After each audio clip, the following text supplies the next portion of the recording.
ನಮಸ್ಕಾರ ವೀಕ್ಷಕರೇ, ನಿಮ್ಮ ನೆಚ್ಚಿನ ಕಾರ್ಯಕ್ರಮ ಗೃಹಿಣಿ ಗೃಹ ಜೊತೆಗೆ ನಿಮಗೆಲ್ಲ ಆತ್ಮೀಯ ಸ್ವಾಗತ. ಈ ದಿನ ನಮ್ಮೊಂದಿಗಿರುವವರು ಶ್ರೀಮತಿ ಸುಕನ್ಯಾ ರಾಮಮೂರ್ತಿ ಮಲ್ಲಂದೂರು ಶೃಂಗೇರಿಯಿಂದ. ಇವರು ನಮ್ಮ ಕಾರ್ಯಕ್ರಮದ ಬಗ್ಗೆ ಮೆಚ್ಚುಗೆಯನ್ನು ವ್ಯಕ್ತಪಡಿಸಿದಾಗ ನಾನು ಅವರಿಗೆ ನೀವ್ಯಾಕೆ ನಮ್ಮ ಕಾರ್ಯಕ್ರಮದಲ್ಲಿ ಒಮ್ಮೆ ಭಾಗವಹಿಸಬಾರದೆಂದು ಕೇಳಿದೆ.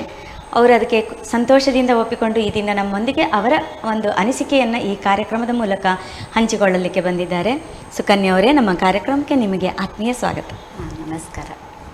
ಮೊದಲಿಗೆ ನಿಮ್ಮ ಬಾಲ್ಯದ ಒಂದು ಸವಿ ನೆನಪುಗಳನ್ನು ನಮ್ಮ ವೀಕ್ಷಕರೊಂದಿಗೆ ಹಂಚಿಕೊಳ್ಳಿ. ಬಾಲ್ಯದ ಸವಿ ನೆನಪು ಹೇಳಲಿಕ್ಕೆ ತುಂಬ ಖುಷಿನೇ ಆಗ್ತದೆ. ಅಂತೇಳಿದರೆ ನಾವು ಕಳಸ ತಾಲೂಕಿನ 300 ಪಾಲ್ ಮೇಲ್ಮಂಚಾಡಿ ಅಂತ ನಮ್ಮೂರು. ನಮ್ಮ ತಂದೆ ಹೆಸರು ಕೃಷ್ಣದೇವರಯ್ಯ ಅಂತ, ತಾಯಿ ಜಾನಕಿ ಅಂತ. ನನಗೆ 2 ತಂಗಿಯರು 2 ತಮ್ಮಂದರು. ನಮ್ಮದು ಕೂಡು ಕುಟುಂಬ. ನಾವು ಮನೇಲಿ 16 ಜನ ಇದ್ವಿ.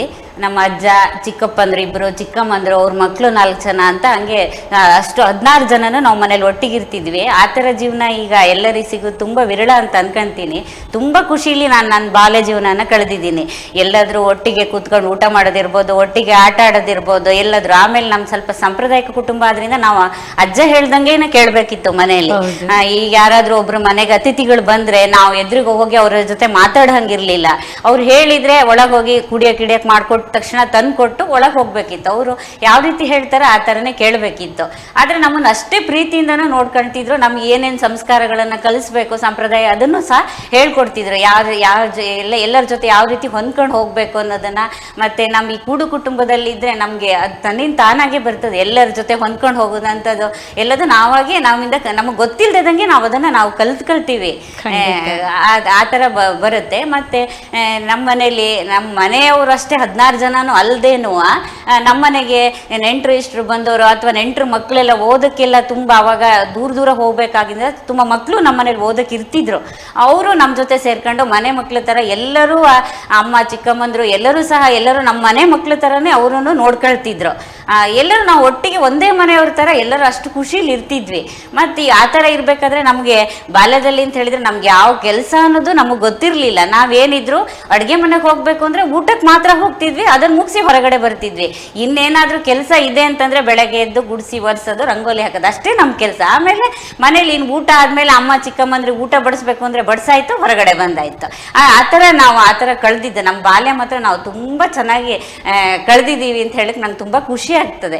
ಮತ್ತೆ ನಾವು ಆಟದ ಸಮಯದಲ್ಲಿ ಆ ಥರ ಇಲ್ಲ, ಯಾವುದು ನಮ್ಗೆ ಆ ಥರ ಮಾಡಬಾರ್ದು ಈ ಥರ ಮಾಡಬಾರ್ದು ಅಂತ ಹೇಳ್ತಿರ್ಲಿಲ್ಲ. ಕೆಲವು ಸಂಪ್ರದಾಯ ಅದುಗಳನ್ನು ನಮ್ಗೆ ಹೇಳ್ಕೊಡ್ತಿದ್ರು, ಅದರಂತೆ ನಾವು ನಡ್ಕೊಬೇಕಿತ್ತು. ನಾವು ಹಬ್ಬ ಹರಿದಿನಗಳಲ್ಲೆಲ್ಲ ಯಾವ ರೀತಿ ಆಗ್ಬೇಕು ಆ ಥರ ಮಾಡಬೇಕಿತ್ತು. ತುಂಬ ಖುಷಿ ಇತ್ತು. ನನ್ನ ಬಾಲ್ಯ ಜೀವನ ನಿಜವಾಗ್ಲೂ ನಾನು ತುಂಬ ಖುಷಿಯಿಂದ ಕಳೆದಿದ್ದೀನಿ. ಅಂದರೆ ನಿಮಗೆ ಮನೆಯಲ್ಲಿ ಹಿರಿಯರು ತುಂಬ ಜನ ಇರೋದ್ರಿಂದ, ಈಗ ಚಿಕ್ಕಮ್ಮ ಚಿಕ್ಕಪ್ಪ ಅಜ್ಜ ಅಪ್ಪ ಅಮ್ಮ ಎಲ್ಲರೂ ಇರೋದ್ರಿಂದ, ಮತ್ತು ಹಾಗೆ ನಿಮ್ಮ ವಯಸ್ಸಿನ ಮಕ್ಕಳು ಕೂಡ ಇರೋದ್ರಿಂದ ಮನೆಯಲ್ಲಿ ನಿಮಗೆ ಯಾರಿಗೆ ಯಾವ ಥರ ಗೌರವ ಕೊಡಬೇಕು, ಯಾರನ್ನು ಯಾವ ರೀತಿ ನಾವು ಅವ್ರ ಜೊತೆ ಒಂದು ಮಾತುಕತೆಯನ್ನು ಹೇಗೆ ಆಡಬೇಕು, ಅದೆಲ್ಲ ನಿಮಗೆ ಬಾಲ್ಯದಲ್ಲಿ ತಾನಾಗೆ ಬರ್ತಿತ್ತು. ಈಗಿನ ಮಕ್ಕಳಿಗೆ ಕಲಿಸ್ಬೇಕು ನಾವು. ಹೌದು, ಗುರುಗಳ ಹತ್ರ ಹೀಗಿರ್ಬೇಕು, ಹೆತ್ತವರ ಹತ್ರ ಹೀಗೆ ನಡ್ಕೊಳ್ಬೇಕು, ಸಂಬಂಧಿಕರು ಬಂದಾಗ ನೆಂಟರಿಷ್ಟರೊಂದಿಗೆ ಹೀಗಿರ್ಬೇಕು ಅಂತ ನಾವು ಹೇಳಿಕೊಡ್ಬೇಕು. ಬಟ್ ಆಗ ತುಂಬ ಕೂಡು ಕುಟುಂಬ ಆದ್ರಿಂದ, ಮನೆ ತುಂಬ ಜನ ಇರೋದಾದ್ರಿಂದ ನಿಮ್ಗೆ ಅದು ಸಹಜವಾಗಿ ಬರ್ತಿತ್ತು. ನಾನು ಮತ್ತೆ ನನ್ನ ಬಾಲ್ಯ ಅಂದ್ರೆ ಪ್ರಾಥಮಿಕ ಶಿಕ್ಷಣ 300 ಪಾಲ್ ಸ್ಕೂಲಲ್ಲೇ ಮಾಡಿದ್ದೆ. ನಮ್ಗದು ಹತ್ರ ಆಗಿದ್ರಿಂದ ಆ ಟೈಮಲ್ಲೂ ಸಹ ಒಂದು ಖುಷಿಲಿ ಹೇಳ್ಕೊಬೇಕು ಅಂತ ಹೇಳಿದ್ರೆ, ಈಗ ಮಧ್ಯಾಹ್ನಕ್ಕೆಲ್ಲ ಊಟದ ವ್ಯವಸ್ಥೆ ಇರಲಿಲ್ಲ, ನಾವು ಮನೆಗೆ ಬರ್ತಿದ್ವಿ. ಮನೆಗೆ ಬಂದ ಟೈಮಲ್ಲೂ ನಮ್ಮ ಅಕ್ಕದ ಪಕ್ಕದ ಮನೆಯವರು, ದೊಡ್ಡಪ್ಪ ಚಿಕ್ಕಪ್ಪನ ಮಕ್ಕಳೆಲ್ಲ ಮನೆ ದೂರ ಆಗಿದ್ರಿಂದ ಅವ್ರು ಸಹ ನಮ್ಮ ಮನೆಗೆ ಊಟಕ್ಕೆ ಬರ್ತಿದ್ರು. ಆದ್ರೆ ಆ ಸಂದರ್ಭದಲ್ಲಿ ಊಟಕ್ಕೆ ಕೂತಾಗ 10-12 ಜನ ಈ ತರ ನಾವು ಲೈನಲ್ಲಿ ಕೂತ್ಕೊಂಡು ಊಟ ಮಾಡೋದು, ಊಟ ಮಾಡಿದ ತಕ್ಷಣ ಹೋಗೋದು. ಆಮೇಲೆ ಸ್ಕೂಲಲ್ಲಿ ಮಾಸ್ಟರ್ ಇದ್ರು ಸಹ ಅವ್ರಿಗೆ ಊಟದ ವ್ಯವಸ್ಥೆ ಇಲ್ಲದಾಗ ನಮ್ಮ ಮನೆಗಳಿಂದನೇ ತಾಂಡ ಕೊಡುವಂಥ ವ್ಯವಸ್ಥೆನೂ ಇತ್ತು. ಅವೆಲ್ಲ ತುಂಬ ಚೆನ್ನಾಗಿನೇ ಇದು ಮಾಡಿದ್ವಿ. ಮತ್ತೆ ಎಲ್ಲ ಸ್ಕೂಲಲ್ಲಾದ್ರೂ ಅಷ್ಟೇ. ನಾನು 4ನೇ ಕ್ಲಾಸಿಂದ ಒಂದು ಹೇಳಲೇಬೇಕು ಅಂತ ಅನ್ಕೊಂಡಿದ್ದೀನಿ. ನಾನು 4ನೇ ಕ್ಲಾಸಲ್ಲಿ ಇರಬೇಕಾದ್ರೆ ಅರ್ಧ ವರ್ಷ ಕಳೆಯೋಷ್ಟೊತ್ತಿಗೆ 4 ಜನ ಇದ್ವಿ. ಆದ ನಂತರ ಒಬ್ರು ಹುಷಾರಿಲ್ಲ ಅಂತ ಕ್ಲಾಸ್ ಬಿಟ್ಲು, ಇನ್ನೊಬ್ಳು ಬೇರೆ ಊರಿಗೆ ಅಂತ ಹೋದ್ಲು, ಮತ್ತೊಬ್ಳು ಸ್ಕೂಲ್ ಬಿಟ್ಲು. ನಾನು ಒಬ್ಳೆ ಆಗ್ಬಿಟ್ಟೆ. 6 ತಿಂಗಳು ಒಬ್ಳೆ ಕ್ಲಾಸಲ್ಲಿ. ಆದ್ರೂ ಯಾವ ಯಾವ ಮಾಸ್ಟರ್ಗಳು ಯಾರಾದರೂ ನಾನು ಒಬ್ಬಳೇ ಕ್ಲಾಸಿಗೆ ಯಾಕೆ ಪಾಠ ಮಾಡಬೇಕು ಅಂತಿಲ್ಲ. ಎಲ್ಲ 4ನೇ ಕ್ಲಾಸ್ ಮಕ್ಕಳನ್ನು 3ನೇ ಕ್ಲಾಸ್ ಮತ್ತು 5ನೇ ಕ್ಲಾಸ್ ಮಕ್ಕಳ ಜೊತೆ ನನ್ನನ್ನು ಕೂರಿಸಿ ನನಗೆಲ್ಲ ಸಬ್ಜೆಕ್ಟಿಂದು ಪಾಠ ಮಾಡಿದ್ರು. ಅದೊಂದು ನಿಜವಾಗ್ಲೂ ನನಗೆ ಮರೆಯಲಾದ ಬಾಲ್ಯದ ನೆನಪುಗಳಲ್ಲಿ ಅದೊಂದು ಹೌದು. ಆಮೇಲೆ 5ನೇ ಕ್ಲಾಸಿನ ನಂತರ ಬೇರೆ ಮಕ್ಕಳು ಸೇರ್ಕೊಂಡ್ರು. ಆಮೇಲೆ ಚೆನ್ನಾಗಿ ನಡೀತು. ನಾನು ಎಲ್ಲದರಲ್ಲೂ ಭಾಗವಹಿಸ್ತಿದ್ದೆ, ಆಟೋಟ ಸ್ಪರ್ಧೆ, ಸಾಂಸ್ಕೃತಿಕ ಸ್ಪರ್ಧೆ ಎಲ್ಲದರಲ್ಲೂ ನಾನು ಭಾಗವಹಿಸ್ತಿದ್ದೆ. ಆಮೇಲೆ ನಾನು ಅಂದ್ರೆ ಪ್ರೌಢ ಶಿಕ್ಷಣವನ್ನ ಬಾಳೆಹೊಳೆ ಹೈಸ್ಕೂಲಲ್ಲಿ ಮಾಡಿದ್ದು. ಅದನ್ನ ಹೇಳ್ಬೇಕು ಅಂದ್ರೆ ನಾನು 1 ವರ್ಷ ನಿಮ್ ಜೊತೆಗೇನೆ ಕಳೆದಿದ್ದೆ. ಅದಂತೂ ಮರೆಯಲಾಗದ ದಿನ ಅಂತ ಹೇಳ್ಬೋದು. ಕೆಲವು ಈಗ ನಾನು ಮಾಡ್ತಿರುವಂತ ಡ್ಯಾನ್ಸ್ಗಳಾಗಿರ್ಬೋದು, ಕೆಲವು ಸಾಂಸ್ಕೃತಿಕ ಕಾರ್ಯಕ್ರಮಗಳೆಲ್ಲ ನೀವೇ ಸ್ಪೇರಣೆ ಅಂತ ಹೇಳ್ಬೋದು. ನನಗೆ ಅಷ್ಟು ಚೆನ್ನಾಗಿದ್ವಿ ನಾವು. ಆದ್ರೆ ಒಂದೇ ವರ್ಷ ನಾನು ನಿಮ್ ಜೊತೆ ಸಿಕ್ಕಿದಾಗಾಯ್ತು. ಅದರಿಂದನೇ ನಾನು ಎಲ್ಲದನ್ನು ಕಲಿತಂಗಾಗಿದೆ. ಅಲ್ಲೂ ಸಹ ನಮಗೆ ಚೆನ್ನಾಗಿ ವಿದ್ಯಾಭ್ಯಾಸ ಇತ್ತು. ಅಲ್ಲೂ ಎಲ್ಲ ಕಾರ್ಯಕ್ರಮಗಳಲ್ಲೂ ಭಾಗವಹಿಸ್ತಿದ್ದೆ. ತುಂಬಾ ಎಲ್ಲ ಸಾಂಸ್ಕೃತಿಕ ಕಾರ್ಯಕ್ರಮಗಳು ಭಾಗವಹಿಸಿ ತುಂಬಾ ಬಹುಮಾನಗಳನ್ನು ನಾನು ಪಡೆದುಕೊಂಡಿದ್ದೆ. ಅದರಲ್ಲೂ ಇನ್ನೊಂದು ವಿಷಯ ಹೇಳಬೇಕು ಅಂದ್ರೆ, ಒಂದ್ಸಲ ಬ್ಯಾಂಕಲ್ಲಿ ರಾಷ್ಟ್ರೀಕೃತ ಬ್ಯಾಂಕ್ಗಳಿಂದ ಯುವಜನರ ಮೇಲಾಗುವ ಸೌಲಭ್ಯಗಳು ಅಂತ ಒಂದು ಭಾಷಣ ಸ್ಪರ್ಧೆ ಇಟ್ಟಿದ್ರು. ನಾನು ಸೇರಲ್ಲ ಅಂತ, ಎಲ್ಲರೂ ಸೇರು ಅಂತ. ನನಗೆ ಆ ವಿಷಯದ ಬಗ್ಗೆ ಮಾತಾಡೋಕೆ ಅಷ್ಟು ಗೊತ್ತಿಲ್ಲ ಅಂತ. ಆದ್ರೆ ಒಬ್ರು ನಮ್ಮ PT ಸರ್ ಇದ್ರು, ಅವರು ಗಂಗಾಧರ್ ಅಂತ. ಅವರು ನೀನ್ ಮಾಡ್ತೀಯ, ನಿನ್ಗೆ ಆ ಶಕ್ತಿ ಇದೆ, ನಾನು ವಿಷಯ ಹೇಳ್ಕೊಡ್ತೀನಿ ಅಂತ ಆ ಸ್ಪರ್ಧೆ ಹಿಂದೊಂದು ದಿನ ನನಗೆಲ್ಲ ವಿಷಯದ ಬುಕ್ ಕೊಟ್ರು. ನಾನು ಅದನ್ನೆಲ್ಲ ಕಲಿತು ಮಾರನೇ ದಿನ ಹೋಗಿ ಸ್ಪರ್ಧೆಯಲ್ಲಿ ಭಾಗವಹಿಸಿ ಪ್ರಥಮ ಬಹುಮಾನ ತಗೊಂಡಿದ್ದೆ ನಾನು. ಅದು ನಿಜವಾಗ್ಲೂ ನನಗೆ ತುಂಬಾ ಆ ಲೈಫಲ್ಲಿ ಮರೆಯಲಾಗದ ದಿನ ಅಂತ ಹೇಳ್ಬೋದು. ಒಟ್ಟಿನಲ್ಲಿ ಬಾಲ್ಯ ಒಂದು ಸುಂದರವಾದ ಒಂದು ಕಾದಂಬರಿ ತರ. ನಿಜವಾಗ್ಲೂ ನನ್ನ ಲೈಫಲ್ಲಿ ಅದೇ ತರ ಇದೆ, ಸುಂದರವಾದ ಕಾದಂಬರಿ. ಮದುವೆ ಆದ ನಂತರದ ವಿಷಯಗಳು. ಮದುವೆ ಆದ ನಂತರದಲ್ಲಿ ನಾನು ಶೃಂಗೇರಿ ತಾಲೂಕು ಮಲ್ಲಂದೂರು ರಾಮಮೂರ್ತಿ ಅಂತ ಅವರನ್ನ ಮದುವೆ ಆಗಿದ್ದು. 93ರಲ್ಲಿ ನಮ್ಮ ಮದುವೆ ಆಗಿದ್ದು. ನನ್ನ ಒಬ್ಬ ಮಗ ಕೌಶಿಕ್ ಅಂತ ದೊಡ್ಡವನು, ಅವ್ನು ಬೆಂಗಳೂರಲ್ಲಿ ಬಿಸ್ನೆಸ್ ಮಾಡ್ತಿದ್ದಾನೆ. ಎರಡನೇವನು ಆಶಿಕ್ ಅಂತ, ಅವನೊಂದು ಕಂಪ್ನಿಲಿ ಕೆಲಸ ಮಾಡ್ತಿದ್ದಾನೆ. ನಮ್ದು ಈ ಮದುವೆ ಆದ ಮೊದಲಿನ ಜೀವನಕ್ಕೂ ಮದುವೆ ಆದ ಜೀವನಕ್ಕೂ ತುಂಬಾ ವ್ಯತ್ಯಾಸ ಇರುತ್ತೆ. ನಾನು ಮನೇಲಿ ಇರ್ಬೇಕಾದ್ರೆ ನನ್ನ ಬಾಲ್ಯ ಜೀವನ ಹೇಗಿತ್ತು ಅಂತ ಈಗ ತಾನೇ ಹೇಳಿದ್ನಲ್ಲ, ನಾನು ಯಾವ ಕೆಲಸ ಏನೋ ನನಗೆ ಗೊತ್ತಿರ್ಲಿಲ್ಲ. 19 ವರ್ಷಕ್ಕೆ ನಂಗೆ ಮದುವೆನೂ ಮಾಡಿದ್ರು. ಅಲ್ಲಿ ಹೋದಾಗ ಹೊಂದ್ಕೊಳ್ಳೋದು ನಂಗೆ ಸ್ವಲ್ಪ ಕಷ್ಟನೇ ಆಯ್ತು. ಎಲ್ಲರೂ ಅಲ್ಲೂ ಸಹ ಕೂಡು ಕುಟುಂಬನೇ ನಮ್ಗೆ. ನಮ್ಮ ಅತ್ತೆ ಇದ್ರು, ನಮ್ಮ ಬಾವ, ಅಕ್ಕ, ಅವ್ರ ಮಕ್ಳಿಬ್ರು, ನನ್ನ ಮೈದ್ನ ಅಂದ್ರೆ 3 ಜನ. ಹಂಗಲ್ಲೂ ತುಂಬಾ 10-11 ಜನ ಇದ್ವಿ. ಆ ತರ ಜನ ಇತ್ತು ನಂಗೆ ಅಲ್ಲಿ. ಆದ್ರೆ ನನ್ಗೆ ಯಾವ ಕೆಲಸ ಗೊತ್ತಿಲ್ಲ, ಏನ್ ಮಾಡಿದ್ರು ತಪ್ಪು, ಏನ್ ಮಾಡಿದ್ರು ಸರಿ ಅನ್ನೋ ಭಯ. ಅದಕ್ಕಿಂತ ಮೊದಲು ನನ್ಗೆ ಸೀರೆ ಉಟ್ಟ ಅಭ್ಯಾಸ ಇರ್ಲಿಲ್ಲ. ಅದು ನಮ್ಮ ಸಾಂಪ್ರದಾಯಿಕ ಕುಟುಂಬ ಆದ್ರಿಂದ ಅಲ್ಲಿ ಸೀರೆ ಉಡ್ಬೇಕಾಗಿತ್ತು. ಅದು ನನ್ಗೆ ತುಂಬಾ ಹೊಂದ್ಕೊಳ್ಳಕ್ಕೆ ತುಂಬಾ ದಿನನೇ ಸ್ವಲ್ಪ ಕಷ್ಟನೇ ಆಯ್ತು ಅಂತ ಹೇಳ್ಬೋದು. ಆಮೇಲೆ ಬೇರೆ ಅಡುಗೆ ವಿಷಯದಲ್ಲಂತೂ ನನ್ಗೆ ಗೊತ್ತೇ ಇಲ್ಲ. ನಾನು ಇಲ್ಲಿ ಏನು ಮಾಡ್ತಾನು ಇರ್ಲಿಲ್ಲ. ಅತ್ತೆ ಇದ್ದಾಗ ಪರವಾಗಿಲ್ಲ, ನಾನು ಅವ್ರ ಹತ್ರನೇ ಕಲಿತೆ. ಅವರೆಲ್ಲರೂ ಹೊರಡ್ತೀವಿ ಇಂದಾಗ ಅಯ್ಯೋ ಏನ್ ಮಾಡ್ಬೋದಪ್ಪ, ಹೆಂಗೆ, ಯಾವ್ದು ಮಾಡಿದ್ರೆ ಹೆಚ್ಚಾಗುತ್ತೆ, ಯಾವ್ದು ಮಾಡಿದ್ರೆ ಕಮ್ಮಿ ಆಗುತ್ತೆ, ಯಾವ್ದು ಸರಿ ಯಾವ್ದು ತಪ್ಪು, ಮನೇಲಿ ಯಾರು ಏನು ಅನ್ಕೊಂತಾರೆ ಅನ್ನೋ ಭಯ ತುಂಬಾ ಇತ್ತು. ಆದ್ರೆ ಅವರಿಂದ ಎಲ್ಲದನ್ನು ಕಲ್ತ್ಕೊಂಡು ಮಾಡಿದೆ ನಾನು. ಆಮೇಲೆ ನೀವೀಗ ಕುಟುಂಬದ ಜವಾಬ್ದಾರಿಯನ್ನು ತಗೊಂಡ್ರಲ್ಲ, ಆಗ ನೀವು ಕುಟುಂಬದ ಸದಸ್ಯರ ಆರೋಗ್ಯದ ಬಗ್ಗೆ ಹೆಚ್ಚಿನ ಕಾಳಜಿ ವಹಿಸಬೇಕಾಗಿರೋದು ಗೃಹಿಣಿಯಾದವಳ ಆದ್ಯ ಕರ್ತವ್ಯ. ಅದನ್ನು ನೀವು ಆಹಾರದ ಮೂಲಕ, ಆಹಾರವೇ ನಮಗೆ ಔಷಧವೇ ಆಹಾರದ ರೂಪದಲ್ಲಿ ನಾವು ತಗೊಳ್ಳುವಂಥದ್ದು ನಮ್ಮ ಆರೋಗ್ಯಕ್ಕೆ ಒಳ್ಳೆಯದು ಅಂತ ನಾವು ಕೇಳಿರುವಂಥ ಮಾತುಗಳು. ಆ ನಿಟ್ಟಿನಲ್ಲಿ ನೀವು ಯಾವ ಥರ ಕೆಲಸ ಕಾರ್ಯಗಳನ್ನು ನಿರ್ವಹಿಸ್ತಾ ಇದ್ದೀರಿ? ಆರೋಗ್ಯ ಅಂತ ಹೇಳಿದರೆ ನಾನು ನನಗೆ ಆರೋಗ್ಯದ ಬಗ್ಗೆ ತುಂಬ ಕಾಳಜಿನೂ ವಹಿಸ್ತೀನಿ. ನಾನು ನಮ್ಮ ಅಡುಗೆ ಈ ವಿಚಾರದಲ್ಲಿ ಆರೋಗ್ಯ ತಯಾರಿಕೆ ಮಾಡುವ ಕ್ರಮದಲ್ಲಿ ಸತ್ವಯುತ ಆಹಾರಗಳನ್ನೇ ಬಯಸೋದು. ಸೊಪ್ಪು, ತರಕಾರಿ, ಕಾಳು, ಮೊಳಕೆ ಕಾಳು ಅಂಥದ್ದನ್ನೆಲ್ಲ ಮಾಡ್ತೀನಿ. ಆಮೇಲೆ ಆಯಾ ಸಂದರ್ಭಕ್ಕೆ ತಕ್ಕಂತೆ, ಈಗ ಮಳೆಗಾಲ ಬಂತು ಅಂತಂದರೆ ಸ್ವಲ್ಪ ಥಂಡಿ ಇರೋದ್ರಿಂದ ಮೆಣಸಿನಕಾಳು, ಶುಂಠಿ, ನಮ್ಮ ಇದರಲ್ಲೆಲ್ಲ ಸ್ವಲ್ಪ ಸೊಪ್ಪು ಕುಡಿ ಅಂತ ಹೇಳ್ತೀವಲ್ಲ ನಾವು, ಎಲ್ಲಾದ್ರೂ ಅದರದ್ದೆಲ್ಲ ತಂಬುಳಿ ಮಾಡ್ತೀವಿ, ಸಾರು ಮಾಡ್ತೀವಿ. ಆಮೇಲೆ ಇನ್ನು ಮಕ್ಕಳೆಲ್ಲ ತಿನ್ನಲ್ಲ ಅಂತಂದರೆ ಅವರು ಆ ಥರ ಹಸಿರು ಕಲರ್ ಕಂಡ ತಕ್ಷಣ ಬೇಡ ಅಂತ ಈ ಥರ ಮಾಡ್ತಾರಲ್ಲ, ಮಕ್ಳು ಇಷ್ಟಪಡಲ್ಲ ಅಂಥವ್ರಿಗೆ ಅದನ್ನು ತಿನ್ನಿಸ್ಲೇಬೇಕಾಗಿರುತ್ತೆ ಆರೋಗ್ಯ ದೃಷ್ಟಿಯಿಂದ. ಅದನ್ನು ದೋಸೆಗಳ ಮುಖಾಂತರ, ಜ್ಯೂಸ್ಗಳ ಮುಖಾಂತರ ಆ ಥರ ಮಾಡಿ ಸರಿ ಮಾಡಿಕೊಡ್ತೀನಿ. ಮತ್ತು ಚಳಿಗಾಲದಲ್ಲಿ ಅದಕ್ಕೆ ಬೇಕಾಗುವಂಥ ಅದು, ಸೆಕೆಗಾಲದಲ್ಲಿ ತಂಪು ಪಾನೀಯಗಳು, ಅದರಲ್ಲೂ ಅಷ್ಟೇ ಯಾವರಿಗೆ ಯಾವ್ದಿಷ್ಟನ ಕಷಾಯ ಆ ಥರ ಎಲ್ಲ ಹೇಳ್ತಾರಲ್ಲ, ಅದನ್ನು ಆ ಥರ ಅಡುಗೆ ರೂಪದಲ್ಲಿ ಮಾಡಿ ಹೆಚ್ಚಾಗಿ ನಾನು ಆಯುರ್ವೇದಿಕ್ ಔಷಧಿಯುಕ್ತ ಗುಣ ಇರುವ ಸೊಪ್ಪು ತರಕಾರಿಗಳನ್ನು ಯಾವ ರೀತಿ ನಮ್ಮ ಆಹಾರದಲ್ಲಿ ಬಳಸಿ ನಾವು ಮಕ್ಕಳಿಗೆ ಮನೆಯವ್ರಿಗೆ ಕೊಡಬೇಕಾಗುತ್ತೆ ಅಂತ ಇದನ್ನ ಕೊಡಬೇಕಾಗಿರೋದನ್ನ ಸರಿಸಿ ಅವ್ರಿಗೆ ನಾನು ಸರಿ ಮಾಡಿಕೊಡ್ತೀನಿ. ನಾವು ತಗೊಳ್ಳುವ ಆಹಾರವೇ ಔಷಧ ರೂಪದಲ್ಲಿದ್ರೆ ನಮ್ಗೆ ಆರೋಗ್ಯ ಅಂತ ಅದನ್ನ ದೊಡ್ಡವರಿಗೆ ನಾವು ಅರ್ಥ ಮಾಡಿಸ್ಬೋದು. ಆದ್ರೆ ಮಕ್ಕಳಿಗೆ ಅವರಿಗೆ ಬಾಯಿ ರುಚಿಯೇ ಮುಖ್ಯ ಆಗಿರ್ತದೆ, ಮತ್ತೆ ಆಕರ್ಷಣೆ. ನೀವು ತಯಾರಿಸುವ ಖಾದ್ಯಗಳು ಯಾವ ರೀತಿ ಇರ್ತವೆ ಅವರಿಗೆ ಅಟ್ರಾಕ್ಟಿವ್ ಆಗಿರ್ಬೇಕು. ಹೌದು, ಅದರ ನಿಟ್ಟಿನಲ್ಲಿ ನೀವು ಯಾವ ತರ ಸರ್ಕಸ್ ಮಾಡ್ತಾ ಇದ್ರಿ?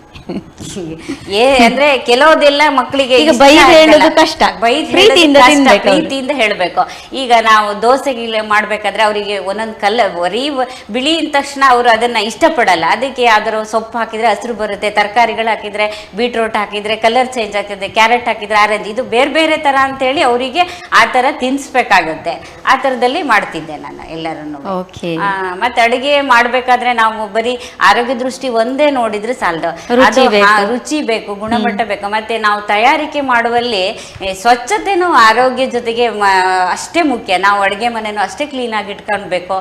ಮತ್ತೆ ಮಾಡಿದಂಥ ಆಹಾರಗಳನ್ನ ಮುಚ್ಚಿಡುವಿಕೆ ಯಾವುದಾದ್ರೂ ಅಷ್ಟೇ ನಮ್ಮದು ಎಲ್ಲ ನಮ್ಮ ಆರೋಗ್ಯ ದೃಷ್ಟಿಯಿಂದ ಮಾಡಲೇಬೇಕು. ಅದನ್ನೆಲ್ಲದನ್ನು ನಿಭಾಯಿಸ್ತೀನಿ ನಾನು. ಓಕೆ, ಈಗ ನಿಮಗೆ ಮನೆ ಕೆಲಸಗಳನ್ನೆಲ್ಲ ನಿರ್ವಹಿಸಿ ಮತ್ತೆ ಹೀಗೆ ಬಂದು ಹೋಗುವವರನ್ನೆಲ್ಲ ಸುಧಾರಿಸಿ ಹೀಗೆ ದಿನ ಇಡೀ ಕಳೆಯುವಾಗ ಒಮ್ಮೆ ಯಾವಾಗಲಾದರೂ ಯಾರ್ದಾದ್ರೂ ಮಾತಿನಿಂದ ಮನಸ್ಸಿಗೆ ಬೇಸರ ಆದಾಗ ಅಥವಾ ತುಂಬ ಕೆಲಸದ ಒತ್ತಡ ಆದಾಗ ಆ ಒಂದು ಒತ್ತಡದಿಂದ ಹೇಗೆ ಹೊರಗೆ ಬರ್ತೀರಿ?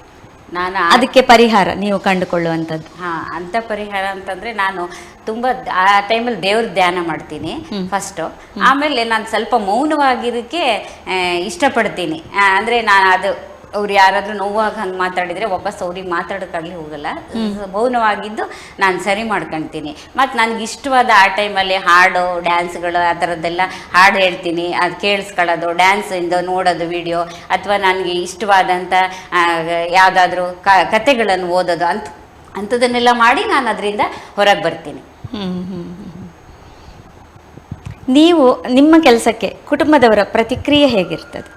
ಚೆನ್ನಾಗಿದೆ. ಯಾರು ನೀ ಆ ಕೆಲಸ ಮಾಡಬೇಡ ಈ ಕೆಲಸ ಮಾಡಬೇಡ ಅಂತ ಯಾರು ಹೇಳಲ್ಲ. ನೀವು ಅದರಿಂದ ಮುಂದುವರಿರಿ ಹೋಗಿ ಅಂತ ನನಗೆ ಸಪೋರ್ಟ್ ಮಾಡ್ತಾರೆ. ನಾನು ಅದೇ ರೀತಿ ಈಗ ನಮ್ಮದು ನಮ್ಮ ಈ ಊರಲ್ಲೂ ಒಂದು ರೈತ ಮಹಿಳಾ ಸ್ವಸಹಾಯ ಸಂಘ ಅಂತ ಮಾಡ್ಕೊಂಡಿದ್ವಿ. ಮತ್ತು ಅದು ಈಗ ಕೇಂದ್ರ ಸರ್ಕಾರದ ಇದರಿಂದ ಅದು ಸಂಜೀವಿನಿ ಒಕ್ಕೂಟ ಅಂತ ಆಗಿದೆ. ಅದರಲ್ಲೂ ನಾನು ಗ್ರಾಮ ಪಂಚಾಯಿತಿ ಮಟ್ಟದ ಒಕ್ಕೂಟದಲ್ಲಿ 2 ವರ್ಷ ಕಾರ್ಯದರ್ಶಿಯಾಗಿದ್ದೆ. ಈಗ ಅದೇ ರೀತಿ ನಾವು ಮತ್ತೆ ಭಜನಾ ಸಂಘ ಅಂತಾನು ಒಂದು ಮಾಡ್ಕೊಂಡಿದ್ದೀವಿ. ಅದರಲ್ಲೂ ಎಲ್ಲರೂ ಒಟ್ಟಿಗೆ ಸೇರಿ ಎಲ್ಲ ಭಜನೆ ಮಾಡೋದು, ಎಲ್ಲ ಹೋಗಿ ಹೇಳೋದು ಎಲ್ಲ ಮಾಡ್ತೀವಿ. ಅದೇ ಅಂಥ ಕಾರ್ಯಕ್ರಮಗಳಿಗೆಲ್ಲ ಅದಕ್ಕೂ ಹೋಗಬಾರ್ದು, ನೀನು ಮಾಡಬೇಡ ಅಂತ ಯಾರು ನಮ್ಮನೆಯವರು ಹೇಳಲ್ಲ, ಮಕ್ಕಳು ಹೇಳಲ್ಲ. ಅಂಥದಕ್ಕೆಲ್ಲ ಹೋಗಬೇಕು, ಅಂಥದ್ರೆಲ್ಲ ಮುಂದುವರಿಬೇಕು ಅಂತ ಹೇಳ್ತಾರೆ. ಈಗ ನಮ್ಗೆ ಈ ವಯಸ್ಸಲ್ಲಿ ನಮ್ಗೆ ಸ್ವಲ್ಪ ಮಾನಸಿಕ ಒತ್ತಡ ಜಾಸ್ತಿ ಇರುತ್ತಲ್ಲ, ಸಣ್ಣದೇನಂದ್ರೂ ತುಂಬ ಬೇಜಾರಾಗುತ್ತೆ. ಅಂಥದ್ದೆಲ್ಲ ಇರೋದ್ರಿಂದ ನಾವು ಅಂಥದ್ರ ನಮ್ಮ ಬೇರೆ ಬೇರೆ ಚಟುವಟಿಕೆಗಳಲ್ಲಿ ನಾವು ತೊಡಗಿಸ್ಕೊಂಡಿದ್ರಿಂದ ನಾವು ಅದರಿಂದ ತುಂಬ ಹೊರಗೆ ಬರ್ಬೋದು. ನಾವು ಒಂದು ಬೇರೆದೇನೋ ಕಲ್ತಕ್ಕೆ ನಮ್ದು ಈ ಹಳೆ ಮರ್ತೋಗುತ್ತೆ. ಆದ್ದರಿಂದ ಎಲ್ಲ ಮಹಿಳೆಯರು ಸಹ ಅಂತ ಬೇರೆ ಕಾರ್ಯಕ್ರಮಗಳಲ್ಲಿ, ಸಾಂಸ್ಕೃತಿಕ ಕಾರ್ಯಕ್ರಮಗಳಿರ್ಬೋದು, ಧಾರ್ಮಿಕ ಕಾರ್ಯಕ್ರಮಗಳಿರ್ಬೋದು, ಯಾವುದ್ರಲ್ಲೂ ಅಂಥದ್ರಲ್ಲಿ ತೊಡಗಿಸ್ಕೊಂಡ್ರಿಂದ ನಾವು ನಮ್ಮ ಮನಸ್ಸನ್ನ ತುಂಬ ಹಗುರ ಮಾಡ್ಕೊಬೋದು ಅಂತ ನಂಗೆ ಅನಿಸುತ್ತೆ. ನಿಮ್ಮ ಒಂದು ಈ ಜೀವನದಲ್ಲಿ ನಿಮ್ಮ ಪತಿಯ ಸಹಕಾರ, ಪತಿ ಬಗ್ಗೆ ಹೇಳಿ. ನಮ್ಮ ಪತಿ ಬಗ್ಗೆ ಹೇಳಬೇಕು ಅಂದರೆ ಅವ್ರದ್ದು ನಮ್ಮ ಕೃಷಿ ಕುಟುಂಬನೇ. ಅವರು ಜಮೀನಲ್ಲಿ ತುಂಬ ಚಂದ ಕೆಲಸ ಮಾಡ್ತಾರೆ. ಬರೀ ಜಮೀನು ಅಂತ ಒಂದೇ ಅಲ್ಲ, ಆಮೇಲೆ ಆ ಟೈಮ್ ಅಂದರೆ ಸಂಜೆ ಹೊತ್ತಿಗೆಲ್ಲ ಇನ್ನೊಂದು ಬೇರೆ ಏನಾದರೂ ಬೇಕು ನಮಗೆ ಕೆಲಸ ಅಂತ ಹೇಳ್ಕೊಂಡು ಕೇಬಲ್ TV ಆಪ್ರೇಟರ್ ಅಂತೆಲ್ಲ ಡಿಶ್ ಎಲ್ಲ ರಿಪೇರಿ ಮಾಡ್ತಾರಲ್ವ, ನಮ್ಮ ಈ ಪೇಟೆ ಮನೆಯಲ್ಲಾದ್ರೆ ಒಂದೇ ಕಡೆ ಕನೆಕ್ಷನ್ ಇದೆ ಕೊಡ್ತಾರೆ. ನಮ್ದು ಹಳ್ಳಿಲಿ ಹಾಗಲ್ಲ, ಅಂದರೆ ಮನೆಗೂ ಒಂದೊಂದಿರುತ್ತೆ. ಅದೆಲ್ಲ ಈಗ ಮಳೆಗಾಲ ಟೈಮಲ್ಲಂತೂ ತುಂಬ ಯಾವಾಗಲೂ ಅದು ಹಾಳಾದಾಗೆಲ್ಲ ಸಂಜೆ ಹೊತ್ತಿಗೆ ಅದರ ರಿಪೇರಿ ಎಲ್ಲ ಮಾಡೋಕ್ಕೆ ಎಲ್ಲ ಕಡೆ ಹೋಗ್ತಾರೆ. ಮತ್ತು ಈ ತೋಟದಲ್ಲೆಲ್ಲ ಸ್ಪ್ರಿಂಕ್ಲರ್ ಮಾಡ್ತಾರಲ್ಲ, ತೋಟಕ್ಕೆ ನೀರು ಹಾಯಿಸಿಕ್ಕೆ, ಅದಕ್ಕೆ ಪೈಪ್ ಲೈನು ಆ ಥರದ್ದೆಲ್ಲ ಮಾಡ್ತಾರೆ. ಇನ್ನೊಂದು ಅಂತ ಹೇಳಿದರೆ ಸಣ್ಣ ಸಣ್ಣ ಮದುವೆ ಮತ್ತು ಉಪನಯನ ಇಂಥ ಕಾರ್ಯಕ್ರಮಗಳಲ್ಲೆಲ್ಲ ಅವರು ಮಂಟಪ ಮಾಡಲಿಕ್ಕೆ ಸಾಮಾನ್ಯ ಜನರಿಗೆ ಆಗುವ ರೀತಿಯಲ್ಲಿ, ದುಬಾರಿ ಎಲ್ಲ ಸಾಮಾನ್ಯ ಜನರಿಗೆ ಆಗೋ ರೀತಿಯಲ್ಲೆಲ್ಲ ತುಂಬ ಮಾಡಿದ್ದಾರೆ. ಅಂಥದ್ದೆಲ್ಲ ತುಂಬ ಮಾಡ್ತಾರೆ, ಅಂಥ ಕೆಲಸಗಳನ್ನೆಲ್ಲ ಮಾಡ್ತಾರೆ. ಅದೆಲ್ಲ ತುಂಬ ಖುಷಿ ಇದೆ ನಮಗೂ. ಒಟ್ಟಿನಲ್ಲಿ ನಿಮ್ಮ ಒಂದು ಕೆಲಸಕ್ಕೂ ಕೂಡ ಅವರು ನಾವು ಸಹ ಅವ್ರು ಯಾವ ಕೆಲಸಕ್ಕೆ ಹೋದ್ರು ನಾವು ಅವ್ರಿಗೆ ಏನ್ ಬೇಕಾ ಅದು ವ್ಯವಸ್ಥೆ ಮಾಡ್ತೀವಿ. ಅವರಿಗೂ ನಾವು ತುಂಬಾ ಸಹಕಾರ ಕೊಡ್ತೀವಿ. ಜೊತೆ ಮಕ್ಕಳು ಸಹ ನಮ್ಗೆ ಮನೆಗೆ ಬಂದಾಗ ಎಲ್ಲಾದ್ರೂ ಅವ್ರು ಹೊರಗಡೆ ಇದ್ರೂ ಸಹ ಅಪ್ಪನ ಜೊತೆಗೂ ಎಲ್ಲ ಕೆಲ್ಸಕ್ಕೆ ಹೋಗ್ತಾರೆ. ಮತ್ತೆ ಅಡುಗೆ ಕೆಲಸ ಈ ತರ ಒಳಗಡೆ ಬಂದಾಗ್ಲೂ ನಮ್ಮ ಜೊತೆಗೂ ಎಲ್ಲದೂ ಸಹಕಾರ ಮಾಡ್ತಾರೆ, ಮಕ್ಕಳು ಸಹ ಮಾಡ್ಕೊಡ್ತಾರೆ. ನಾನು ನೋಡಿದ ಹಾಗೆ ನೀವು ಬಾಲ್ಯದಿಂದಲೂ ಕೂಡ ಎಲ್ಲರೊಟ್ಟಿಗೆ ಹೊಂದಿಕೊಳ್ಳುವಂಥ ಒಂದು ವ್ಯಕ್ತಿತ್ವ ನಿಮ್ಮದು. ಆ ನಿಟ್ಟಿನಲ್ಲಿ ನಿಮ್ಮ ಬಾಲ್ಯದ ಗೆಳತಿಯರ ಬಗ್ಗೆ ನೀವೇನು ಹೇಳಿ ಇಷ್ಟಪಡ್ತೀರಿ? ಬಾಲ್ಯದ ಗೆಳತಿಯರು ಎಲ್ಲರೂ ಇದ್ದಾರೆ, ಅಂದ್ರೆ ಒಂದು 10 ಜನ ಈಗ ನಾವು ಕಾಂಟ್ಯಾಕ್ಟ್ ಅಲ್ಲಿ ಇದ್ದೀವಿ. ಎಲ್ಲರೂ ಫೋನ್ ಮುಖಾಂತರ ಈಗ ಒಂದು 2 ವರ್ಷದಿಂದ ಅಷ್ಟೂ ಜನನು ನಾವು ಶೃಂಗೇರಿಯಲ್ಲಿ ಒಂದ್ಸಲ ಮೀಟ್ ಆಗಿದ್ವಿ. ಅದರಲ್ಲೂ ಹೆಚ್ಚು ಈಗ ನಿಮ್ಮನ್ನ ಮೀಟ್ ಆಗಿ ತುಂಬಾ ಖುಷಿ ಆಗಿದೆ. 30 ವರ್ಷಗಳ ನಂತರ ನಿಮ್ಮನ್ನ ಭೇಟಿ ಆಗ್ತಿರೋದು ತುಂಬಾ ಖುಷಿ ಇದೆ. ಎಲ್ಲರೂ ಒಬ್ಬೊಬ್ರು ಒಂದೊಂದು ಇದರಲ್ಲಿ ಚೆನ್ನಾಗಿ ಸಾಧನೆ ಮಾಡ್ಕೊಂಡು ಇರೋರು ಇದ್ದಾರೆ, ಕೃಷಿ ಇದ್ರ ಜೊತೆ ಇರೋರು ಇದ್ದಾರೆ. ಈಗಿನ ಮಹಿಳೆಯರಿಗೆ, ಆಧುನಿಕ ಮಹಿಳೆಯರಿಗೆ ನಿಮ್ಮ ಸಂದೇಶ ಏನು? ಈಗಿನ ಆಧುನಿಕ ಮಹಿಳೆಯರು ಎಲ್ಲಾ ಕ್ಷೇತ್ರದಲ್ಲೂ ತಮ್ಮ ಛಾಪುಗಳನ್ನು ಮೂಡಿಸ್ಕೊಂಡಿದ್ದಾರೆ, ದೊಡ್ಡ ದೊಡ್ಡ ಹಂತದಲ್ಲೂ ಇದ್ದಾರೆ. ಎಷ್ಟೇ ನಾವು ದೊಡ್ಡದಕ್ಕೆ ಉನ್ನತ ಹುದ್ದೆಯಲ್ಲಿ ಇದ್ರೂ ಸಹ ನಾವು ನಮ್ಮ ಭಾರತೀಯ ಸಂಸ್ಕೃತಿಗಳನ್ನ ನಾವು ಉಳಿಸ್ಬೇಕು, ಅದನ್ನ ನಾವು ಪಾಲಿಸ್ಬೇಕು, ನಮ್ಮ ಮಕ್ಕಳಿಗೂ ಅದನ್ನ ನಾವು ಹೇಳ್ಕೊಡ್ಬೇಕು ಏನ್ ರೀತಿ ಅಂತ. ಸಂಸ್ಕೃತಿ ಸಂಪ್ರದಾಯ ಬಿಡಬಾರ್ದು ಅಂತ ಹೇಳ್ತೀನಿ.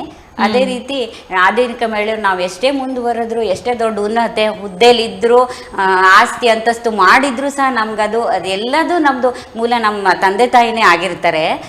ಆದ್ರಿಂದ ನಾವು ಅಷ್ಟು ಹುದ್ದೆಲಿದ್ರು ನಾವು ಅವರನ್ನ ಪ್ರೀತಿಯಿಂದ ನೋಡ್ಕೊಬೇಕು. ವೃದ್ಧಾಪ್ಯದಲ್ಲಿ ಅತ್ತೆ ಮಾವ ಅಪ್ಪ ಅಮ್ಮನ್ನ ಯಾವಾಗ್ಲೂ ಅವ್ರಿಗೆ ನೋವಾಗಂತ ಮಾತಾಡಬಾರ್ದು. ಯಾಕೆಂದ್ರೆ ಅವರು ನಮ್ಮಿಂದ ಅವ್ರ ಅಪೇಕ್ಷೆ ಮಾಡೋದೇನಂದ್ರೆ ಪ್ರೀತಿ ಮಾತು ಒಂದೇ ಆಗಿರುತ್ತೆ. ಅವ್ರಿನ್ನೇನು ಕೇಳಕ್ಕಿರಲಿಲ್ಲ. ಆದ್ರೆ ಅವ್ರು ಅಷ್ಟು ಉನ್ನತ ಸ್ಥಾನಕ್ಕೆ ಹೋದಾಗ ಅವರೇ ಕಾರಣ, ಅವ್ರ ಜೀವನವನ್ನೇ ತ್ಯಾಗ ಮಾಡಿ ನಮ್ಮನ್ನ ಆ ಸ್ಥಾನಕ್ಕೆ ಕಳಿಸಿರುತ್ತೆ. ಈಗಿನ ಜನರೇಷನ್ಲಿ ಹೇಳ್ಕೊಳ್ಳೋದೇನಂದ್ರೆ ಯಾವ ಕಾರಣಕ್ಕೂ ಅವರನ್ನ ವೃದ್ಧಾಶ್ರಮಗಳಂತ ಸ್ಥಳಗಳಿಗೆ ಕಳಿಸಬಾರದು ಅಂತ ನಾನು ನಿಜವಾಗ್ಲೂ ಕೇಳ್ತೀನಿ. ಖಂಡಿತ ವೃದ್ಧಾಶ್ರಮಕ್ಕೆ ಕಳಿಸೋದ್ರಿಂದ ಅವರ ನೀಡ್ಸ್ ಫುಲ್ಫಿಲ್ ಆಗುತ್ತೆ. ಅಂದ್ರೆ ಅವ್ರಿಗೆ ಏನ್ ಬೇಕು ಹೊತ್ತಿಂದ ಹೊತ್ತಿಗೆ ಮತ್ತೆ ಅದೆಲ್ಲ. ಬಟ್ ಆ ಪ್ರೀತಿ ಮತ್ತೆ ಆ ಭಾವನೆ ಅನ್ನೋದು ಈಗ ಹೆತ್ತವರು ಮಕ್ಕಳಿಂದ ಸಿಗ್ಬೇಕು ಅಂತ ಬಯಸ್ತಾರೆ. ಹಾಗಾಗಿ ಅವರು ಮಕ್ಕಳೇ ಅವರನ್ನ ನೋಡ್ಕೊಂಡ್ರೆ ಅವರಿಗೂ ಸಹ ತುಂಬಾ ಸಂತೋಷ ಆಗ್ತದೆ. ಮತ್ತೆ ಅವರ ಆಶೀರ್ವಾದ ಕೂಡ ಇವರ ಒಂದು ಮಕ್ಕಳು ಮೊಮ್ಮಕ್ಕಳಿಗೆ ಸಹ ಯಾವುದಕ್ಕೂ ಆ ಥರ ಮಾಡಬಾರ್ದು. ಅವ್ರು ಕೊನೆಗೆ ನಮ್ಮಿಂದ ಅಪೇಕ್ಷೆ ಮಾಡೋದು ಬರೀ ಪ್ರೀತಿ 4 ಮಾತುಗಳು ಮಾತ್ರ ಆಗಿರುತ್ತೆ. ಅವ್ರ ಜೀವನ ಫುಲ್ ನಮಗೆ ತ್ಯಾಗ ಮಾಡಿರ್ತಾರೆ. ಆ ಕೆಲಸ ಮಾಡಬಾರ್ದು ಅಂತ ನಾನು ಕೇಳ್ಕೊಳ್ತೀನಿ. ಸುಕನ್ಯಾ ಅವರೇ, ನಿಮಗೆ ಅನೇಕ ಉತ್ತಮ ಹವ್ಯಾಸಗಳನ್ನು ನೀವು ರೂಢಿಸ್ಕೊಂಡಿದ್ದೀರಿ. ಮತ್ತೆ ನಿಮಗೆ ಬಾಲ್ಯದಲ್ಲಿ ಇದ್ದಂಥ ಕನಸುಗಳು, ಅದ್ರ ಬಗ್ಗೆ ಸ್ವಲ್ಪ ನಮ್ಮ ವೀಕ್ಷಕರಿಗೆ ವಿವರವಾಗಿ ತಿಳಿಸಿ. ನನಗೆ ಹವ್ಯಾಸ ಇತ್ತು, ಆದರೆ ನನಗೆ ಬಾಲ್ಯದಲ್ಲಿ ಇದು ಕನಸಂದ್ರೆ ನಾನು ತುಂಬ ಟೀಚರ್ ಆಗಬೇಕು ಅನ್ನೋದು ಭಾಳ, ಇವತ್ತಿಗೂ ಸಹ ನನಗೆ ಅದು ತುಂಬ ಕನಸಾಗಿ ಉಳಿದಿತ್ತು. ಅದನ್ನು ನಾನು ಸ್ವಲ್ಪ ಮಟ್ಟಿಗೆ ನಿವಾರಿಸ್ಕೊಂಡಿದ್ದೀನಿ. ಯಾಕೆಂದರೆ ನಮ್ಮ ಮಕ್ಕಳು ಸ್ಕೂಲಿಗೆ ಹೋಗಬೇಕಾದ್ರೆ ಎಲ್ಲ ಆ ಸ್ಕೂಲಲ್ಲಿ ಯಾರು ಟೀಚರ್ ಅಂತಲೇ ಇರಲಿಲ್ಲ. ಅಲ್ಲಿ ನಡೆಯುವಂಥ ಪ್ರತಿಭಾ ಕಾರಂಜಿಗಳು ಅಂಥದ್ರಲ್ಲೆಲ್ಲ ಮಕ್ಕಳಿಗೆ ಹೇಳ್ಕೊಡೋಕ್ಕೆ ಬರ್ತೀರಾ ಅಂತ ಕೇಳಿದಾಗ ಖುಷಿಯಿಂದ ನಾವು 4 ಜನ ನಮ್ಮ ಫ್ರೆಂಡ್ಸ್ ಎಲ್ಲ ಹೋಗಿ ಮಕ್ಕಳಿಗೆ ವಿವಿಧ ಸ್ಪರ್ಧೆಗಳಿಗೆ ಎಲ್ಲ ಕಾಂಪಿಟೇಷನ್ಗಳಿಗೂ ಡ್ಯಾನ್ಸ್ ಹೇಳ್ಕೊಡೋದು, ಭಗವದ್ಗೀತೆ ಹೇಳ್ಕೊಡೋದು, ಮತ್ತು ರಂಗೋಲಿ ಆ ಥರದ್ದೆಲ್ಲಗಳನ್ನು ಮಾಡ್ಕೊಂಡು 4-5 ವರ್ಷನೂ ನಾವೆಲ್ಲದರಲ್ಲೂ ಬಹುಮಾನ ತಗೊಂಡಿದ್ದೀವಿ. ಮತ್ತು ಈಗಲೂ ನಮ್ಮದು ಭಜನಾ ಸಂಘ ಅಥವಾ ಮಹಿಳಾ ಸ್ವಸಹಾಯ ಸಂಘದಲ್ಲೂ ಎಲ್ಲ ಸಂಜೀವಿನಿ ಸಂಘದಲ್ಲೂ ವಿಪ್ರ ಮಹಿಳೆ ಸಮಾವೇಶ ಆದಾಗ ನಾವೆಲ್ಲ ನಮ್ಮ ಫ್ರೆಂಡ್ಸ್ ಎಲ್ಲ ಸೇರಿ ಒಟ್ಟಿಗೆ ಕಲಿತು ಡ್ಯಾನ್ಸ್ಗಳನ್ನು 2 ವರ್ಷದಿಂದನೂ ಮಾಡಿದ್ವಿ. ಅದಕ್ಕೆ ತುಂಬ ನಮ್ಗೆ ಹೊಗಳಿಕೆನೂ ಬಂದಿತ್ತು, ಅದಕ್ಕೆ ತುಂಬ ಚೆನ್ನಾಗೂ ಬಂದಿತ್ತು. ಈಗಲೂ ಸಹ ಯಾರಾದ್ರೂ ಸ್ಕೂಲಲ್ಲಿ ಮಕ್ಕಳೇ ಆದ್ರೆ ಹೇಳ್ಕೊಡ್ತೀರಾ ಅಂತ ಕೇಳಿದ್ರೆ ನಾನು ಹೋಗಿ ಹೇಳ್ಕೊಡ್ತೀನಿ. ಮತ್ತೆ ಇನ್ನೆಲ್ಲ ಏನೆಲ್ಲ ಹವ್ಯಾಸಗಳನ್ನ ನೀವು ಇಟ್ಕೊಂಡಿದ್ದೀರಿ? ನಾನಂದ್ರೆ ಸ್ವಲ್ಪ ಗೆಜ್ಜಸ್ತ್ರ ಮಾಡ್ತಾರಲ್ಲ ಅದನ್ನ ಮಾಡ್ತೀನಿ. ರಂಗೋಲಿಗಳು ಹೊಸ್ತಿದ್ರೆ ಸಣ್ಣ ಸಣ್ಣದೆಲ್ಲ ನೋಡಿ ಕಲಿತೀನಿ. ಅಂಥದ್ದೆಲ್ಲ ಹವ್ಯಾಸ ಇದೆ. ಯಾರಾದರೂ ಕತೆ ಕವನ ಬರೆದ್ರೆ ಅದನ್ನು ಫಾಲೋ ಮಾಡಿ ನನಗೂ ಆ ಥರ ಬರೆಯೋಕ್ಕಾಗತ್ತಂತ ನಾನು 1-2-3 ಬರೆದಿದ್ದೀನಿ. ಒಂದು ನಮ್ಮದು ಹೆಬ್ಬಾರ್ ವಿಪ್ರಧ್ವನಿಯಲ್ಲಿ ಪ್ರಕಟ ಆಗಿತ್ತು ಎಲೆ ಚುಕ್ಕಿ ಅಂತ. ಇನ್ನೊಂದು 4 ಬರೆದಿದ್ದೀನಿ. ನಾನು ಹಾಗೆ ಬರೆದಿಟ್ಟಿರ್ತೀನಿ, ಬಿಟ್ಟರೆ ಅದನ್ನು ಹೇಳ್ಕೊಳಕ್ಕೆ ಹೋಗಲ್ಲ. ನಂಗೆ ಅದು ಇಷ್ಟನೇ. ನನಗೆ ಇಷ್ಟ ಆದಾಗ ನಾನು ಅಂಥದ್ದೆಲ್ಲ ಸ್ವಲ್ಪ ಸಣ್ಣ ಸಣ್ಣ ಕತೆ ಕವನಗಳನ್ನು ಬರೀತೀನಿ. ನಾನು ನೀವು ಕೃಷಿ ಕುಟುಂಬದಿಂದ ಬಂದವರು ಅಂತೇಳಿ, ಮೊದಲು ಸಹ ನಿಮಗೆ ಕೃಷಿ ಇತ್ತು, ಈಗ ಸಹ ಕೃಷಿ ಕುಟುಂಬವೇ. ಕೃಷಿ ಕುಟುಂಬ ಅಂದ್ರೆ ನೀವೇನೆಲ್ಲ ಬೆಳಿತೀರಿ ಅದರಲ್ಲಿ? ಈಗ ಕೃಷಿ ನಮ್ಮ ಮನೇಲಿ ಅಡಿಕೆ, ಕಾಫಿ, ಕಾಳುಮೆಣಸು ಅವೆಲ್ಲ ಬೆಳಿತೀವಿ ನಾವು.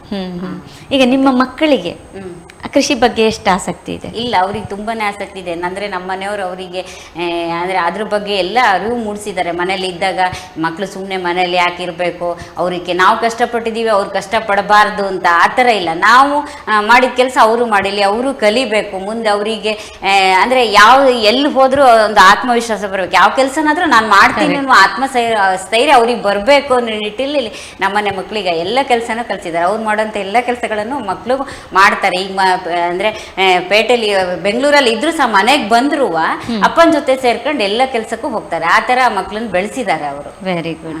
ಯಾಕೆ ಅಂತ ಹೇಳಿದ್ರೆ ಜೀವನ ಯಾವ ತರ ತಿರುಗುತ್ತೆ ಅಂತ ಹೇಳಕ್ಕಾಗಲ್ಲ, ಎಲ್ಲಿ ಯಾವ ಮೋಡಿಗೆ ಟರ್ನ್ ಆಗುತ್ತೆ ಅಂತ ಹೇಳಿ. ಹಾಗಿರುವಾಗ ಜೀವನದಲ್ಲಿ ಬರುವಂತ ಎಲ್ಲ ಸವಾಲುಗಳನ್ನು ನಾವು ಎದುರಿಸಲಿಕ್ಕೆ ರೆಡಿ ಆಗಿರ್ಬೇಕು. ಅದೇ ನಾವು ಮಾಡಿದ್ದು ಕಷ್ಟಪಟ್ಟು ಅವ್ರು ಮಾಡಿದ್ ಕಷ್ಟ ಪಡಬಾರ್ದು ಅಂತಿದ್ರೆ ನಾಳೆ ಕಷ್ಟ ಬಂದ್ರೆ ಅವ್ರಿಗೆ ಎದುರಿಸುವಂತ ಆತ್ಮಸ್ಥೈರ್ಯನೇ ಇರಲ್ಲ. ಈಗ ನಾವ್ ಈ ತರ ಬೆಳೆಸಿದಾಗ ಅವ್ರಿಗೆ ಏನ್ ಬಂದ್ರು ನಾವು ನಿಭಾಯಿಸ್ಕೊಂಡು ಹೋಗ್ತೀವಿ.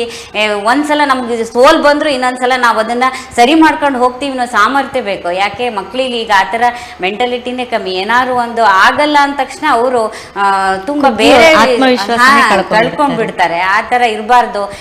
ಜೊತೆಗೆ ನಾವ್ ಇರಷ್ಟು ದಿನ ಏನು ಅವ್ರು ಇರಷ್ಟು ದಿನ ನಾವೇನ್ ಇರಕ್ಕಾಗತ್ತ? ನಾವ್ ಇಲ್ದಾಗ ಅವ್ರನ್ನ ಮುಂದೆ ಅವ್ರ ಜೀವನ ಅವರು ಚೆನ್ನಾಗಿ ರೂಪಿಸ್ಕೊಂಡು ಹೋಗ್ಬೇಕಲ್ವಾ? ಆ ತರಕ್ಕಾಗಿ ಆ ತರ ಆತ್ಮವಿಶ್ವಾಸ ನಾವು ಮಕ್ಳಲ್ಲಿ ಕಲಿಸ್ಲೇಬೇಕು. ಖಂಡಿತ ಒಳ್ಳೆ ಮುಖ್ಯವಾದ ವಿಷಯವನ್ನು ನೀವು ಹೇಳಿದ್ರಿ. ಯಾಕೆ ಹೆಚ್ಚಿನ ಪೇರೆಂಟ್ಸ್ ಅಥವಾ ಹೆತ್ತವರು ಮಾಡೋ ಒಂದು ತಪ್ಪು ಅಂತ ಹೇಳಿದ್ರೆ ಇದೆ, ನಾವು ಕಷ್ಟಪಟ್ಟಿದ್ದೀವಿ ಮಕ್ಕಳು ಸುಖವಾಗಿರ್ಬೇಕು ಅಂತ. ನಮ್ಮ ನಂತರ ಅವ್ರ ಜೀವನವನ್ನ ಹೇಗೆ ಎದುರಿಸ್ತಾರೆ ಅದು ಅವರಿಗೆ ಗೊತ್ತಿರೋದಿಲ್ಲ. ಅದಕ್ಕಿಂತ ನೀವು ಹೇಳಿದಾಗೆ ನಾವಿರ್ಲಿ ಇಲ್ಲದೆ ಇರ್ಲಿ ಅವರ ಜೀವನವನ್ನ ಅವರು ಸಮರ್ಥವಾಗಿ ಎದುರಿಸಬೇಕು. ಆ ತರ ಒಂದು ಆತ್ಮಸ್ಥೈರ್ಯ ಅಥವಾ ಜೀವನ ಕೌಶಲ್ಯವನ್ನ ಕಳಿಸೋದು ನಾವು ತುಂಬಾ ಹಣ ಆಸ್ತಿ ಏನು ಮಕ್ಳಿಗೆ ಮಾಡಿಲ್ದೇ ಇದ್ರು ಅವ್ರಿಗೆ ಆತ್ಮಸ್ಥೈರ್ಯವಂತಹ ಒಂದು ಕೊಟ್ಟು ಬೆಳೆಸಿದ್ರೆ ನಾವು ಅದೇ ಅವ್ರಿಗೆ ದೊಡ್ಡದು ಆಸ್ತಿ ಮಾಡಿಕೊಟ್ಟಷ್ಟು ಇದು ಅಂತ ನಾನು ಅನ್ಕೊಂತೀನಿ. ಖಂಡಿತ. ಸುಕನ್ಯಾ ಅವರೇ, ನಮ್ಮ ಕಾರ್ಯಕ್ರಮವನ್ನು ಮೆಚ್ಚಿ ನೀವು ಶೃಂಗೇರಿಯಿಂದ ಇಲ್ಲಿವರೆಗೆ ಬಂದು ನಮ್ಮ ಜೊತೆ ಈ ಕಾರ್ಯಕ್ರಮದಲ್ಲಿ ಭಾಗವಹಿಸಿ ನಮ್ಮ ವೀಕ್ಷಕರೊಂದಿಗೆ ನಿಮ್ಮ ಒಂದು ಅನಿಸಿಕೆಗೆ ಅಭಿಪ್ರಾಯಗಳನ್ನು ತುಂಬ ಸುಂದರವಾಗಿ ಹಂಚಿಕೊಂಡಿದ್ದಕ್ಕಾಗಿ ನಿಮಗೆ ನಮ್ಮ ತಂಡದ ಪರವಾಗಿ ತುಂಬ ಹೃದಯದ ಧನ್ಯವಾದಗಳು. ವೀಕ್ಷಕರೇ, ಇಂದಿನ ಕಾರ್ಯಕ್ರಮವನ್ನು ಇಲ್ಲಿಗೆ ಮುಗಿಸುತ್ತಿದ್ದೇವೆ. ಮತ್ತೆ ಮುಂದಿನ ಎಪಿಸೋಡಲ್ಲಿ ನಿಮ್ಮನ್ನು ಭೇಟಿಯಾಗಲಿದ್ದೇವೆ. ನಮಸ್ಕಾರ.